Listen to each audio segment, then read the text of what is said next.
ഇന്ന് രാവിലെ തന്നെ ചായയൊക്കെ കുടിച്ചങ്ങനെ ഇരുന്നപ്പോൾ ഒരു കൊതി ബിരിയാണി കഴിച്ചാലോ.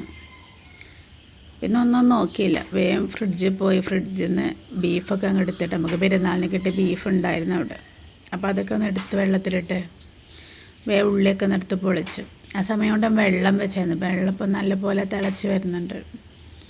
അതിനകത്തേക്ക് അരി കൂടെ എടുത്ത് കഴുകിയിട്ടാൽ അത് വേവുന്ന സമയം കൊണ്ട് നമുക്ക് മസാലക്കില്ലൊക്കെ റെഡിയാക്കാമല്ലോ. ബീഫ് ഐസൊന്നും വിട്ടിട്ടില്ല, അതവിടെ കിടക്കട്ടെ. അരിയൊക്കെ കഴുകിയിട്ടാക്കില്ല, ഗ്രാമ്പും ലീഫും കുരുമുളകും ഇതൊക്കെ ഇട്ട് കൊടുത്ത് വെന്ത് വരുന്ന സമയം കൊണ്ട് നമുക്ക് ഉള്ളി ഇതൊക്കെ ഒന്ന് ക്രഷ് ചെയ്തെടുക്കാനോ അരിഞ്ഞെടുക്കാനൊക്കെ ഉണ്ട്. അപ്പോൾ അതൊക്കെ ഒന്ന് ചെയ്യട്ടെ ആദ്യം.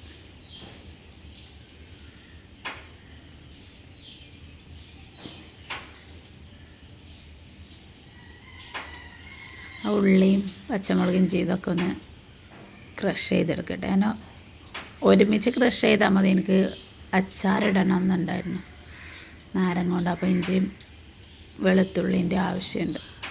അതുകൊണ്ട് അതിന് ഓരോന്നോരോന്നായിട്ട് തന്നെ അങ്ങ് ഇടാമെന്ന് വിചാരിച്ചു. പിന്നെ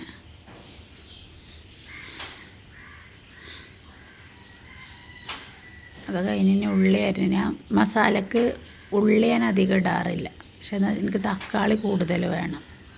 എനിക്ക് ആ തക്കാളിൻ്റെ പുളി മുന്നിൽ നിൽക്കണം.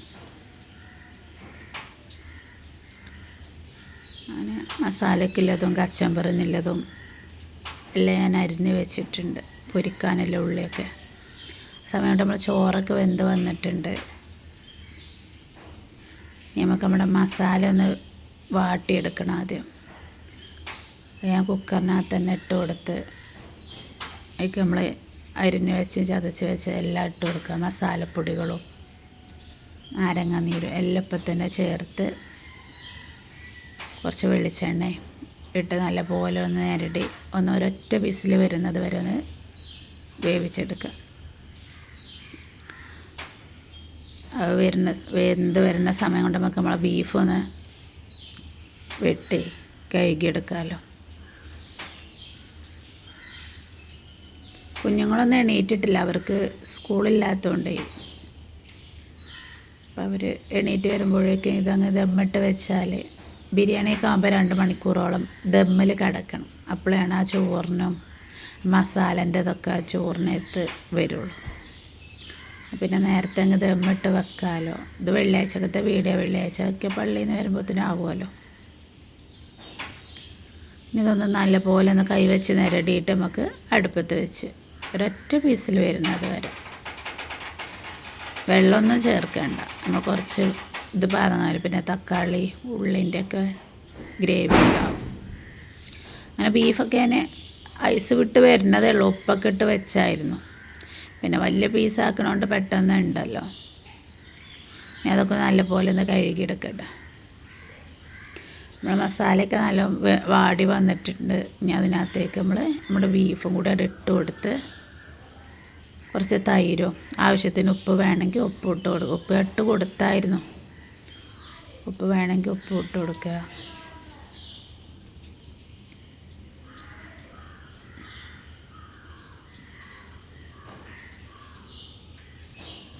പിന്നെ തൈരിൻ്റെ പുളിയിൽ കിടന്നിട്ട് ബീഫൊക്കെ പെട്ടെന്ന് വെന്ത് കിട്ടും. ഇനി വെള്ളമൊന്നും ചേർക്കണ്ട.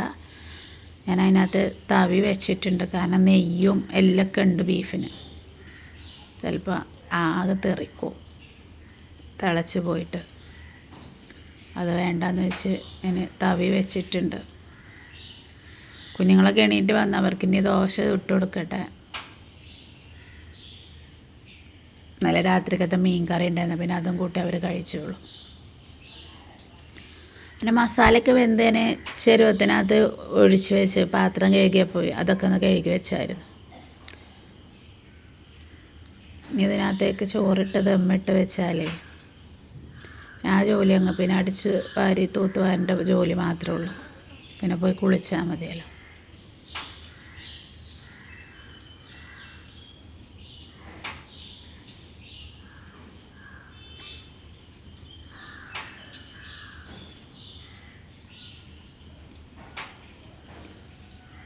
പിന്നെ ഇതങ്ങ് ദമ്മിട്ട് വെക്കട്ടെ കേട്ടോ.